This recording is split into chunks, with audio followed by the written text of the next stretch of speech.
Урматтуу мусулман бир тууганым, сиздер менен биз маркумдардын арманы деген темада сүйлөшүп жатабыз. Мына ошондон буйруса бүгүнкү акыркы сабагыбызга келип жеттик. Анткени маркумдардын армандары өтө көп. Аны менен сүйлөшө эле турган болсок, биздин сабактарыбыз көпкө узап кетет.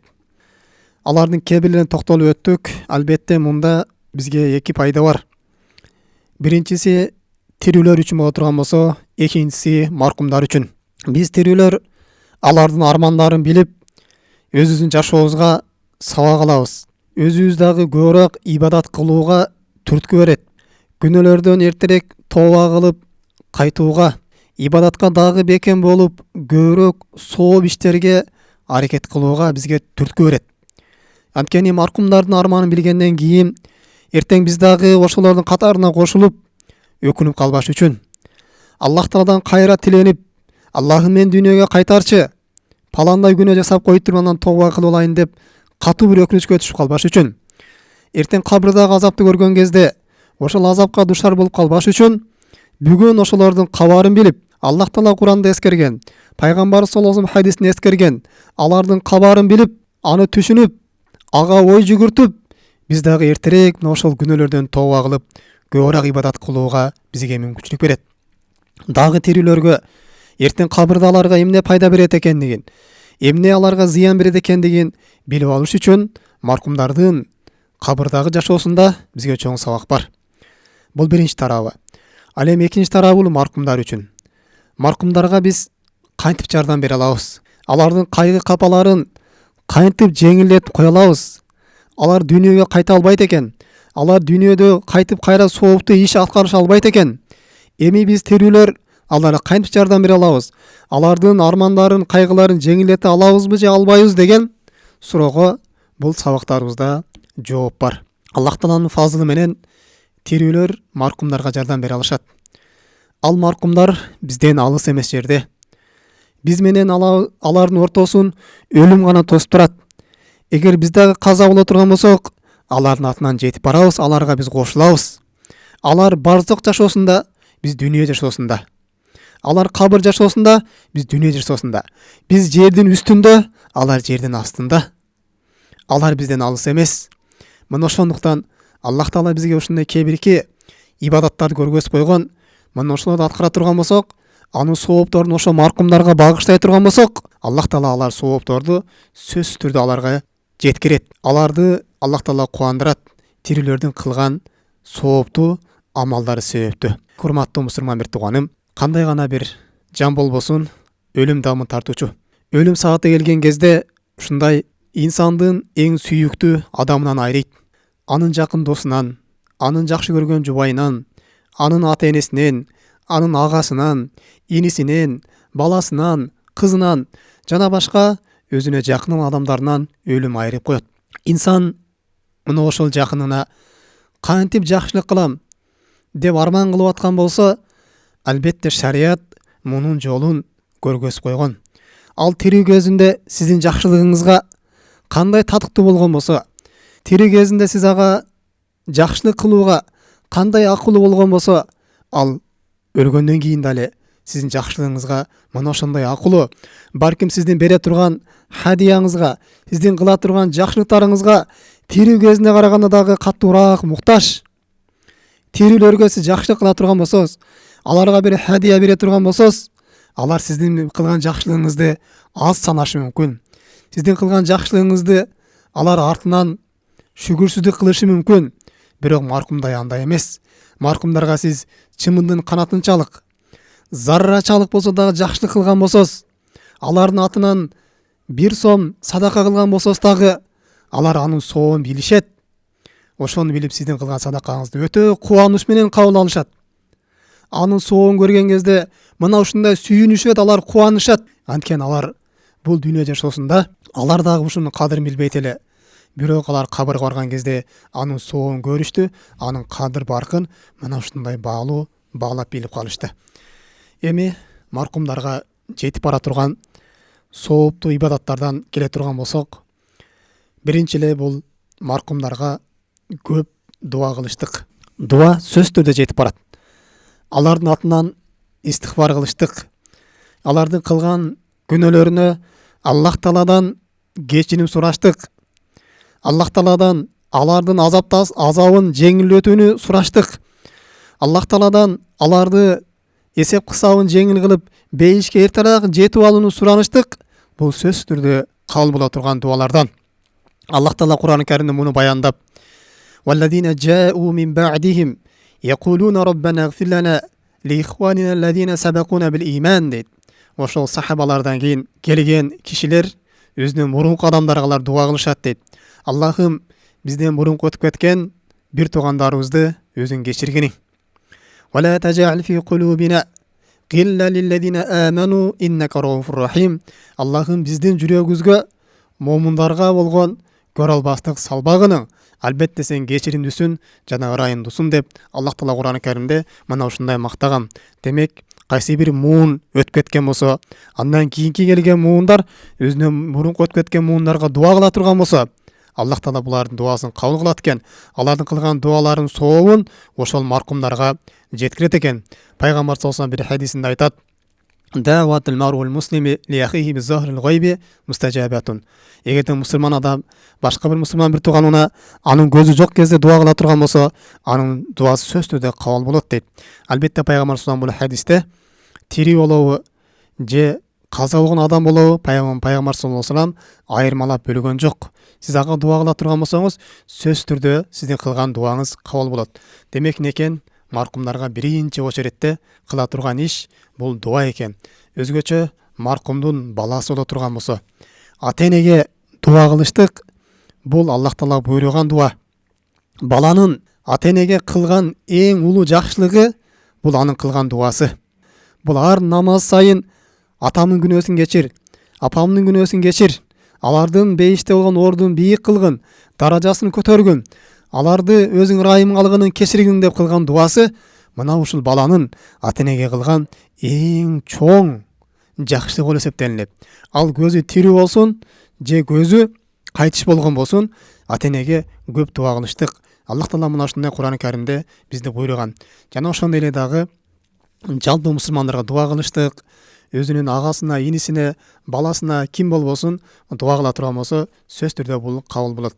Экинчи маркумдарга кыла турган жакшылык бул садака кылыштык. Алардын атынан садаканын кандай түрү болбосун кыла турган болсоңуз, мына ошонун сообу сөз түрдө жетип барат. Өзгөчө ошол маркум адам зекетин бербей кеткен болсо, анын малынан зекетин чыгарып коюш керек. Малы зекет өлчөмүнө жетип туруп, бирок тирүү кезинде бере албай калган болсо, сөз түрдө ошол зекетин анын мурасы тарата электен алдын чыгарып коюштук бул шариятыбызда милдет болуп эсептелинет. Эгер зекетти өлчөмгө жетип туруп бербей кете турган болсо, эртең ошол нерсеге кабырда инсан биз мурунку сабактарда айткандай катуу бир азапка душар болуп калышы мүмкүн. Жана ошондой эле дагы кошумча нафил садакаларды көп кылып туруштук. Майиттин атынан тамак аш таратыштык. Майиттин атынан кийим кече таратып туруштук. Майиттин атынан бир жерден суу чыгарып коюштук. Майиттин атынан бир жерге мечит салып коюштук. Же майиттин атынан бир жерге жер бөлүп бериштик. Мына ушу менен ушул жерге бир Аллах жолунда иштетиле деп, Аллах жолуна вакыф кылып коюштук. Бул сөз түрдө кабыл боло турган садакалардан. Же болбосо майиттин атынан бирөөгө акча берип коюштук дагы, бул дагы кабыл болуу садакалардан. Же майиттин атынан Куран алып туруп элдерге таратыштык. Же болбосо майиттин атынан атайын бир кары баланы, бир толбе илимди тарбиялап чыгыштык. Бул дагы өтө улуу сооп болуп эсептелинет. Жана башка садаканын кандай түрү боло турган болсо, мына ошону кылып коюштук. Маркумга эң пайдалуу боло турган садакалардын түрү. Мына ошон үчүн садака кылган кезде биз өзүбүз үчүн дагы жана маркумдар үчүн дагы садака жарияны көбүрөөк кылышыбыз керек. Бир жерге көпүрө салып койгонду, же бир жерге кудук казып койгонду, же суу чыгарып койгонду, же көчө тегип койгонду, кандай садаканын түрү болбосун, мына ошону өзүбүз үчүн дагы жана маркумдар үчүн дагы көп кылышыбыз керек. Анткени маркумдар дүйнөгө кайта турган болсо, эң биринчи каалаган нерсеси не дедик? Биз бул садака кылыштык дедик. Фасаддака ва кумина солихин дейт да. Дүйнөгө келип кала турган болсо кайра мен садака кылат элем жана солих адамдар катарында болот элем деп маркум адам мына ушундай өкүнүп калат экен. Ошого сөз түрдө аңлатып эме кылыш керек экен? садака кылыш керек экен, садаканын фазилети мына ошондой улуу экен. Же болбосо орозо адамдардын оозун ачтырыштык. Рамазан айы болобу, же Рамазан айынан сырткары болобу, орозо адамдардын оозун ачтырып туруштук, бул дагы садаканын бир түрүнө кирет. Же болбосо жетимдерге, жесирлерге барып тамак аш алып берип, аларга таратып, алардын курсагын тойгозуп коюштук, бул дагы садакалардын бир түрлөрүнө кирет экен. Андан кийин дагы маркумдарға кыла турган жакшылык бул маркумдун карыздарын өтөп коюштук. Бул карыз пенделер ортосунда болобу, же Аллах Тааланын ортосунда болобу? Эгерде башка бирөөдөн карыз болуп туруп, карызын бере албай кеткен болсо, мына ошону сөзсүз түрдө өтөп коюш керек. Карыз бул аманат болуп эсептелинет. Сөзсүз түрдө аманаттан эртең кыямат күнүндө пенде суралат. Пайгамбар саллаллаху алейхи ва саллям айткан: "Лау анна раджулан кутила фи сабилиллах" дейт.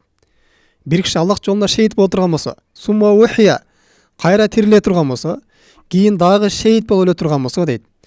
Кайра дагы тириле турган болсо, кийин кайра дагы шейит болуп өлө турган болсо дагы дейт, 3 жолу кайталап туруп.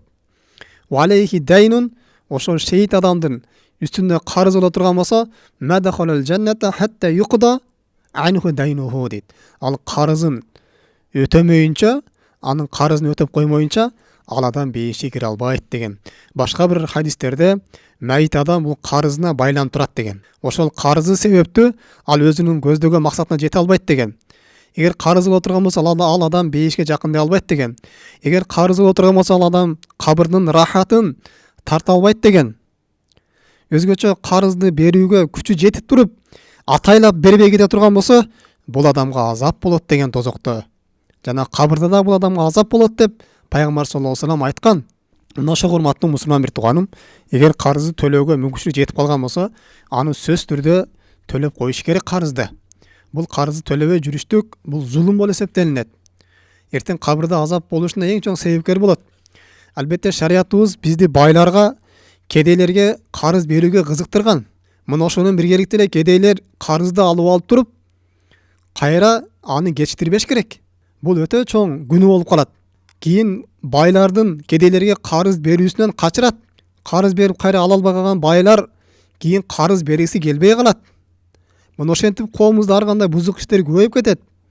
Рибага чоң түрткү болуп коет. Ошондуктан карыз алдыбы, кайсы мөөнөткө белгилеп алган болсо, ошол мөөнөттө кайтарып бериш керек.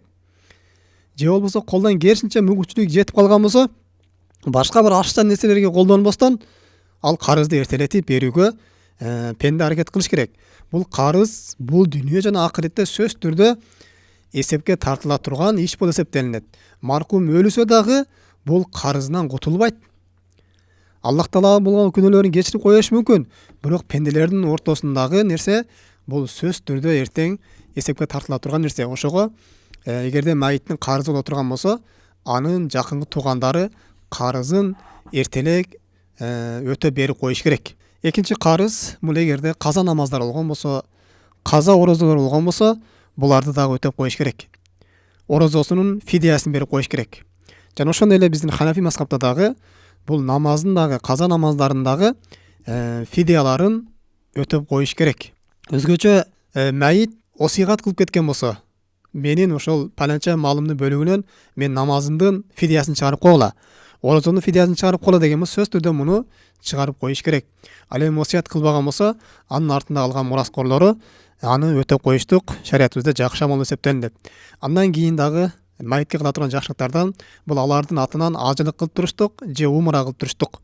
Бир аксакал адам ажылык кылыштыкка, умра кылышка күч кудурет жетпей калган болсо, ошонун атынан анын баласы же башка киши ажылык умра кылып койгон болсо болот, көзү тирүү болгон болсо деле.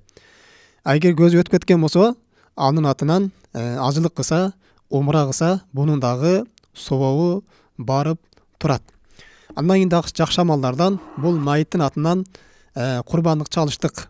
Эми бул маселе бир аз талаш маселе. Ошол маркумдун атынан курбандык чалса болобу, болбойбу деген маселеде бул бир аз талаш маселе. Бирок курбандык чалып кое берсе болот. Жана башка мындан сырткары дагы майытка жетип бара турган амалдар өтө көп. Мына ушу менен биз чектелебиз. Демек, урматтуу мусулман бир тууганым, эгер жакын тууганыңыз өтүп калган болсо, агаңыз өтүп калган болсо, иниңиз өтүп калган болсо, алардын атынан мына ушундай жакшы садакаларды кылып тура турган болсоңуз, мына ушундай аларга соо жете турган амалдарды кылып тура турган болсоңуз, аларга сөз түрдө жетип барат экен. Мына ушу менен урматтуу мусулман бир тууганым, бүгүнкү сабагыбызды жыйынтыктайбыз. Аллах Таала баарыбызга туура тавфик берген болсун, өмүрүбүздү туура пайдаланууга мүмкүнчүлүк берген болсун. Субханакаллахумма бихамдик, ашхаду ан ла илаха илля анта, астагфирука ва атубу илейк. Ассаламу алейкум рахматуллахи ва баракатуху.